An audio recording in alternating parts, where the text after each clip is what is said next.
غدیر خم کے حوالے سے چند باتیں لازمی اور لابودی ہیں، انہیں سمجھنا، دماغ میں بٹھانا ضروری ہے۔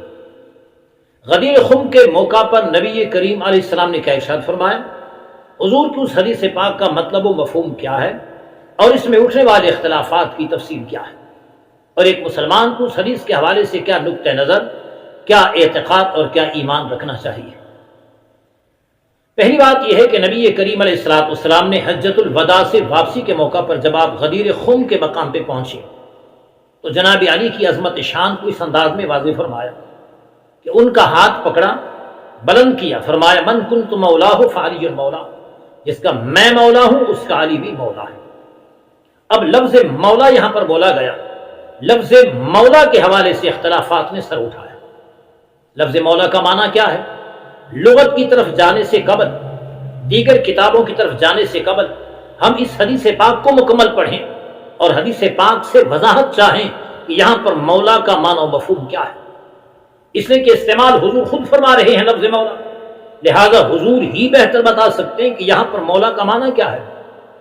من کنت مولاہ فعلی مولا والی حدیث میں متصل جو کلمات حضور نے ارشاد فرمائے، فرمایا اللہم والی من والاہ، یا اللہ تو اس سے محبت کر جو علی سے محبت کرے، وعاد من عاداہ، اور اس سے دشمنی کر جو علی سے دشمنی کرے۔ تو مولا یہاں پر نبی کریم علیہ السلام نے بطور محب استعمال کی، تو پھر حدیث کا مفہوم یہ نکلا من کنت مولاہ فعلی مولا، جس کا میں مولا ہوں، یعنی جو مجھ سے محبت کرتا ہے وہ علی سے محبت کرے۔ بات کھل گئی، لیکن یہاں پر ایک بات یہ چلائی گئی کہ نہیں، مولا کا معنی ہے اولا بالتصرف، مولا کا معنی ہے ولی الامر، مولا کا معنی ہے خلافت کا مستحق۔ حالانکہ یہ معنی کہیں بھی نہیں ہے، نہ لغت میں ہے، نہ قرآن میں ہے، نہ حدیث میں ہے۔ اس لیے اس معنی کو مراد لینے کا کوئی تک بنتا ہی نہیں ہے۔ اولا بالتصرف کیسے مراد لیں؟ اولا بالتصرف ولی الامر کیسے مراد لیں؟ کہاں کس نے کیا؟ یہ خود ساختہ معنی ہے، اور اسی معنی کی وجہ سے امت میں اختلاف بپا ہوا۔ اب ہم کیا کریں؟ پہلے جاتے ہیں جناب علی کی طرف رضی اللہ تعالی عنہ۔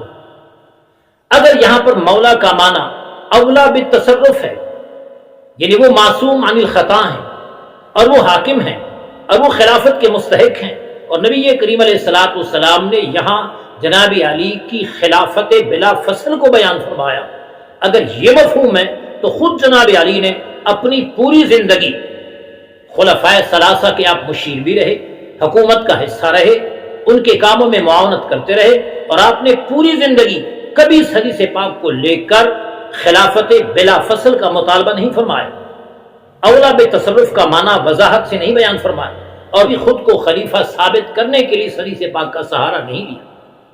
تو جب خلفائے ثلاثہ کے زمانے میں جناب علی نے اس حدیث پاک کا سہارا نہیں لیا اور اس حدیث پاک میں لفظ مولا کا یہ معنی نہیں کیا، تو پھر بعد میں یہ مولا کا یہ معنی کیسے نکل آئے؟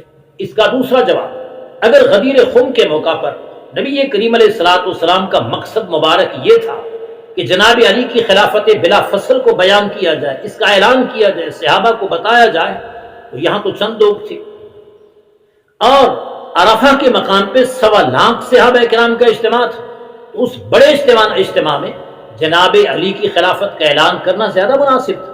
حالانکہ حضور نے وہاں اعلان نہیں فرمایا بلکہ غدیر خم کے موقع پر اعلان فرمایا، لہذا یہ معنی کرنا کہیں بھی درست نہیں ہے، اور معنی وہی ہے جس میں نبی کریم علیہ السلام نے خود وضاحت فرمائی، جس کا میں مولا ہوں اس کا علی مولا ہے، یا اللہ تو اس سے محبت کر جو علی سے محبت کرے، اس سے دشمنی کر جو علی سے دشمنی کرے۔ لہذا اس کو عید غدیر کہنا کسی طرح سے ٹھیک اور درست نہیں ہے۔ عید غدیر لوگ مناتے ہیں، اور اس کی تاریخ کیا ہے؟ یہ 352 ہجری میں معز الدین جو کہ رافضی تھا، اس نے 18 ذی الحج کو یوم غدیر کے نام سے، عید غدیر کے نام سے منانا شروع کیا، اور آج تک بعض لوگ اس کو عید غدیر کے نام سے مناتے ہیں۔ یہ درست نہیں ہے، بلکہ حدیث کا وہی مفہوم ہے جو نبی کریم علیہ السلام نے خود بیان اور ارشاد فرمایا۔